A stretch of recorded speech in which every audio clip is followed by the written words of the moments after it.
नमस्कार, आदाब, सत श्री अकाल। क्या हाल चाल। बहुत बहुत स्वागत है आपका अनअकैडमी के बीपीएससी चैनल पे और इंडिया के लार्जेस्ट लर्निंग प्लेटफॉर्म पे जुड़ने के लिए आपका बहुत बहुत स्वागत है। ठीक है, चलिए हम आपसे आज कुछ ऐसे टॉपिक्स पे बात करने वाले हैं जिसमें हम बहुत कम समय में एक पूरे टॉपिक को कवर करेंगे। क्योंकि होता क्या है, जब भी हम एग्जाम में जाने वाले होते हैं तो हमारे पास इतना समय नहीं होता है कि हम एक एक चीज को बिल्कुल डिटेल में पढ़ें। ठीक है, तो उस समय हमें ऐसी वीडियोस काम आती हैं जो कि बहुत कंसाइज होती हैं और कम समय में बहुत ज्यादा ज्ञान दे जाती हैं। मतलब हल्के हल्के फ्लो चार्ट, हल्के हल्के जो हमें ट्रिक्स हो गई, जो चीजें हो गई, जो रूल्स हो गए, वो सारे बहुत फायदेमंद होता है। ठीक है, तो मैं अब आपको पढ़ाने वाला हूँ हिंदी, वो भी किससे? हिंदी में आपको पढ़ाने वाला हूँ, वो भी किससे? तो आप देखेंगे कि आज मैं आपको हिंदी पढ़ाऊंगा बिल्कुल बेहतरीन मेथड से, यानी कि हम आपको पढ़ाएंगे फ्लो चार्ट से। ठीक है, तो आज का हमारा टॉपिक क्या रहने वाला है भैया? हमारा टॉपिक आप डालिए, सबसे पहले डालिए समास। ठीक है, तो समास से मैं आपको बनने वाले सभी प्रश्नों को यहाँ पे लिखवा दूंगा। जितने भी प्रश्न आपके मन में उठेंगे उसका जवाब आपको ये वीडियो देख के मिल जाएगा। पहला सवाल कि समास का सर शाब्दिक अर्थ क्या होता है? तो समास का शाब्दिक अर्थ होता है बेटा संक्षिप्तीकरण। क्या होता है? संक्षिप्तीकरण। क्या होता है? संक्षिप्तीकरण। ठीक, मतलब हम क्या करते हैं, समास में किसी भी चीज को संक्षेप कर देते हैं। ठीक, इसी में एक वर्ड आता है सामासिक पद। क्या होता है? कौन सा पद? सामासिक पद। सामासिक पद क्या होते हैं बेटा? वे पद जो समास के नियमों से बने होते हैं उन्हें हम कहते हैं सामासिक पद। अभी हम आपको पहले यहां एक उदाहरण बताते हैं। समास हमने बता दिया संक्षिप्तीकरण। जैसे हमने एक शब्द कहा राजपुत्र, तो ये क्या हो गया? आपका एक सामासिक पद हो गया। और अगर हम इसी को ओपन करेंगे, यानी कि समास, ठीक है, इसके नियमों से बना हुआ शब्द हो गया, संक्षिप्तीकरण हो गया। अब मान लीजिए अगर इसको हम इसका ओरिजिनल वर्ड देखें तो उसे हम क्या कहेंगे सर? राजा का पुत्र। राजा का पुत्र। अब ये क्या हो गया? इसको जब हमने ओपन कर दिया तो ये क्या बन गया? ये बन गया सर आपका समास विग्रह। ठीक, तो पहली जो चीजें पूछी जाती हैं, सबसे पहली चीज पूछी जाती है कि सर समास के शाब्दिक अर्थ को क्या कहते हैं? संक्षिप्तीकरण। दूसरा आपसे पूछा जाता है कि निम्नलिखित में से सामासिक पद को पहचानिए। तो आपको पता होना चाहिए कि सामासिक पद वे पद होते हैं जो समास के नियमों से बने होते हैं। यानी कि जैसे राजपुत्र हो गया, मैं एक दो आपको और बता दे रहा हूं। जैसे हो गया आपका रसोई घर। क्या हो गया? रसोई घर हो गया। ठीक है, तो इस तरह के जो शब्द होते हैं वो आपके क्या होते हैं? सामासिक पद होते हैं। ठीक है, और जब हम इसी को ओपन करके लिख देते हैं, जैसे राजा का पुत्र या रसोई के लिए घर, तो ये क्या बन जाता है सर? ये बन जाता है भैया समास विग्रह। तीन चीज। अब आ जाओ नेक्स्ट पेज पे। ठीक है, अब आ जाइए नेक्स्ट पेज पे। देखिए, अब आपसे जो अगली चीज आपको जानकारी होनी चाहिए वो आपको होना चाहिए, समास में क्या होते हैं? समास में भैया आपके दो पद होते हैं। कितने पद होते हैं सर? समास में हमारे दो पद होते हैं। पहले पद का नाम क्या होता है सर? तो पहले पद का नाम होता है पूर्व पद। क्या होता है? पूर्व पद। और दूसरे पद का नाम क्या होता है सर? तो दूसरे पद का नाम होता है भैया उत्तर पद। क्या हो गया? उत्तर पद। ठीक, देखिए अब यहां पे एक बात निकल के आती है कि सर पूर्व पद क्या होते हैं और उत्तर पद क्या होते हैं? पूर्व पद जैसे कि खुद ब खुद कह रहा है कि जो जो शब्द का पहला पद या भाग होगा उसे हम क्या कहेंगे? पूर्व पद। और शब्द के जो पीछे वाला भाग होगा, यानी कि जो दूसरा भाग होगा, ठीक है, दूसरा लिख लीजिए, पीछे वाला थोड़ा सा ठीक नहीं है, दूसरा भाग जो होगा या दूसरा पद जो होगा, ठीक है, उसे हम क्या कहेंगे? उत्तर पद कहेंगे। ये दो चीजें आपको, इतनी चीजें तो बेसिक हैं जो कि आपको पता होनी चाहिए। ठीक है, अब देखिए देखिए अब जो अगली चीज हमसे पूछेगा वो ये पूछेगा कि सर समास के कितने भाग होते हैं? ठीक, फिर हमें वही फ्लो चार्ट पे चलना है, हम सारा काम फ्लो चार्ट पे ही करेंगे। हिंदी में ये जो आपका 10 मिनट वाला वीडियो होगा, जो शॉर्ट वीडियो होगा जिसमें आप एक पूरा कॉन्सेप्ट 10 मिनट में पूरा देख लेंगे, उसे हम केवल और केवल आपको फ्लो चार्ट से दिखाएंगे। ठीक, देखिए 6 भाग हो गए, इसको ऐसे करके एरो बना लीजिए। ठीक, 2 3 4 5 और 6। जब भी आप रिवीजन करेंगे तो आप इसी तरह से नोट्स बनाकर रिवीजन करेंगे, कभी भी लिख कर या आप उसको एकदम पोथी पत्रा की तरह करके हमें रिवीजन नहीं करना है, और जिंदगी में ऐसे रिवीजन होगा भी नहीं और आपका समय चला जाएगा। ये जो मैं आपको बता रहा हूं, अगर आप एक बार वीडियो आपने देख ली और दूसरी बार आपने अगर एक बार नोट्स बना लिए तो आप 2 मिनट के अंदर पूरे चैप्टर का रिवीजन कर सकते हैं, अगर आपकी स्पीड अच्छी है। चलिए, तो कितने भाग होते हैं सर? इसके 6 भाग होते हैं, यहां सीधे सीधे लिख दो। कितने भाग हो गए? 6 भाग हो गए। अब सर कौन कौन से होते हैं? तो पहले वाले से शुरू किया जाए। पहला भाग होता है सर अव्ययी भाव समास। तो मैं समास नहीं लिख रहा हूं, मैं केवल उसके नाम लिखता जा रहा हूं, आप क्योंकि जगह हमें अभी और भी चीजें समझनी है वहां पर, तो मैं बस नाम लिखता जा रहा हूं। तो अव्ययी भाव हो गया। दूसरे में जब आप जाओगे तो होगा तत्पुरुष। तीसरे में जब आओगे तो करण, सॉरी तत्पुरुष हो गया। तत्पुरुष के बाद अव्यय भाव हो गया, तत्पुरुष हो गया, उसके बाद आपका आ गया द्वंद्व। चौथे में आपका आ गया दिगु। पांचवें में आपका आ गया कर्म धाराएं। ठीक, और छठे में क्या हो गया आपका? बहुव्रीहि। क्या हो गया? बहुव्रीहि। तो ये 6 बच्चे सीधे मान लो, अगर अगर समास एक पिता है तो इसके कुल 6 बच्चे हैं, जिनमें सबसे बड़े का नाम देखिए, इसका कोई क्रम नहीं होता। अगर आपको कोई कहे, मतलब आप अगर कभी पूछें, आपके मन में ये शंका उठे कि सर इसका क्रम क्या होगा, हमें क्रम बता दीजिए, तो बेटा इसका कोई क्रम नहीं होता है। बस आपको याद रखना है कि हमारा असली में होता कौन सा है समास, है ना। पता चला हमें समास ही नहीं पता है कौन सा है, वो पूछ रहा है, हमको पता ही नहीं है। ऐसा काम नहीं करना है। अब देखो, एक एक चीज यहां से बस समझते चले जाओ। ठीक है, एक एक चीज यहां से खाली समझते चले जाओ और आपका पूरा कॉन्सेप्ट क्लियर हो जाएगा। देखो यहां क्या है?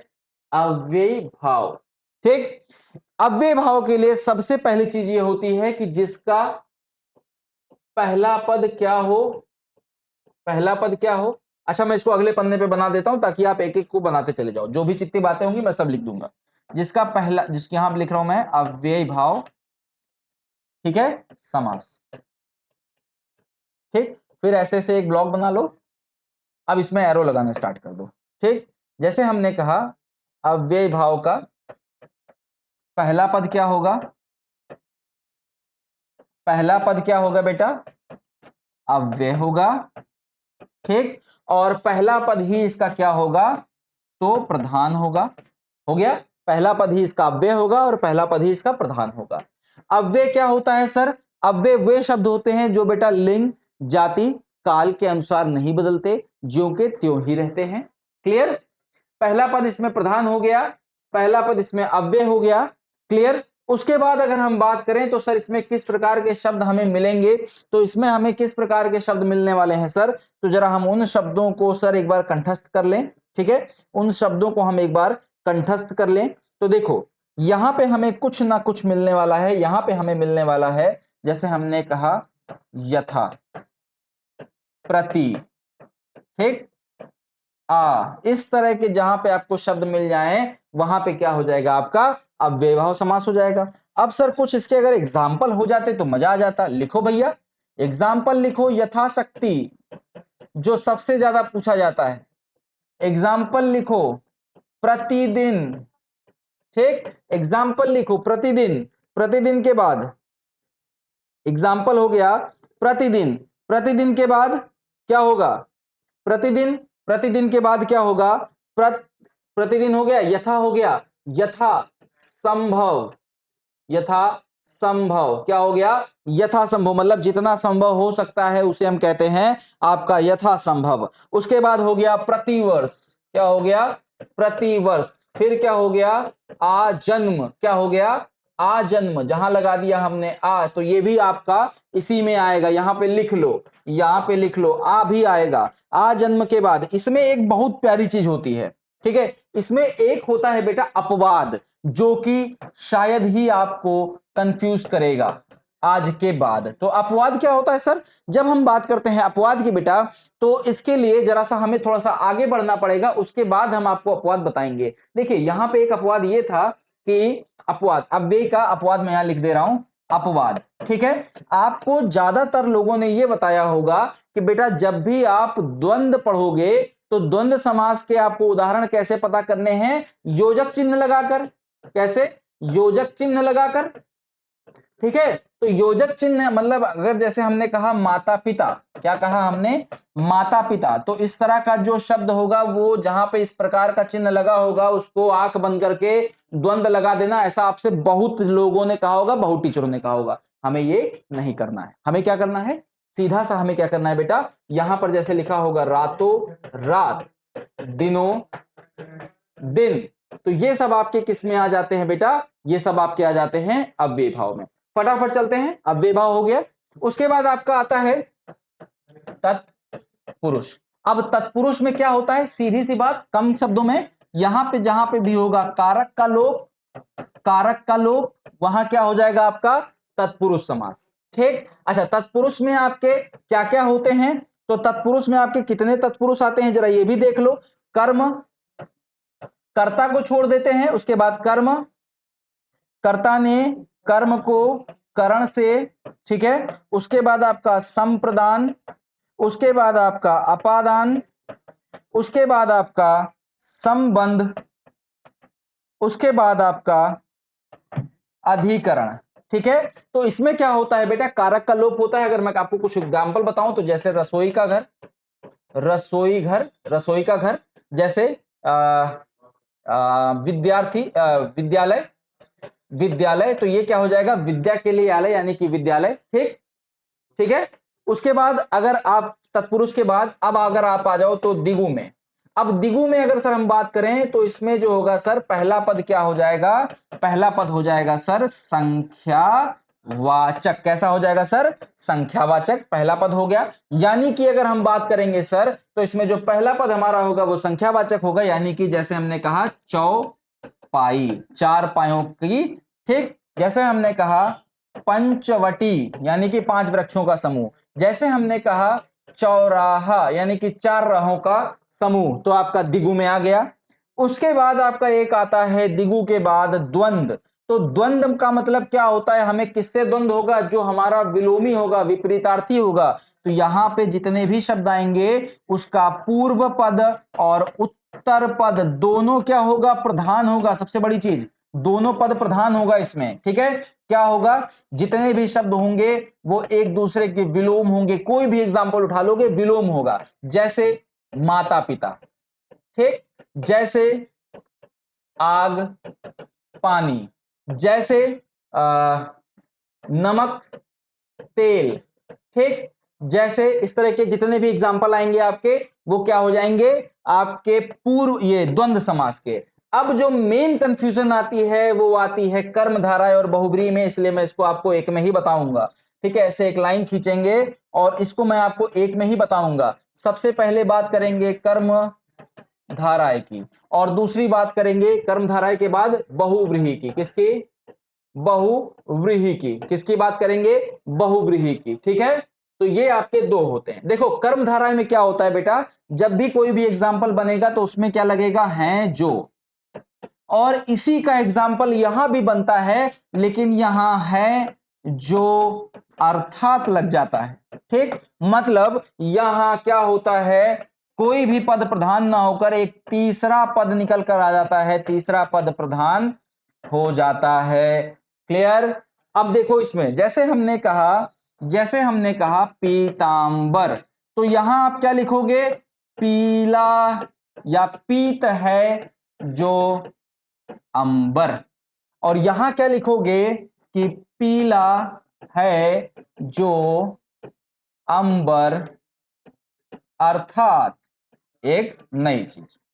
यहां जैसे हमने कहा दशानन का बताओ, आपने कहा सर 10 हैं आनन जिसके, 10 हैं आनन, ठीक है, जिसके हटा दो, 10 हैं जो आनंद है ना, 10 हैं जो आनन। और यही अगर यहां दशानन आया तो यहां क्या होगा, दश है आनन जिसके अर्थात क्या होगा, रावण। तो ये है बेटा आपका एक कंसाइज, ये है आपका क्या, एक कंसाइज, एक बहुत छोटे प्रारूप में समास को हमने बहुत छोटे प्रारूप में रखा है। इस क्लास को देखकर आप सारे क्वेश्चंस लगा सकते हो, ट्रिक्स लगा सकते हो, ठीक है। इसका डिटेल जब हम आपको अभी एप्लीकेशन या वाईटी पे पढ़ाएंगे तो इसका डिटेल आपको वहां मिलेगा। तब तक के लिए धन्यवाद, जुड़े रहिए अनअकैडमी के बीपीएससी लाइव से। बहुत बहुत स्वागत, बहुत बहुत धन्यवाद है आपका अनअकैडमी से जुड़ने के लिए। Thank you.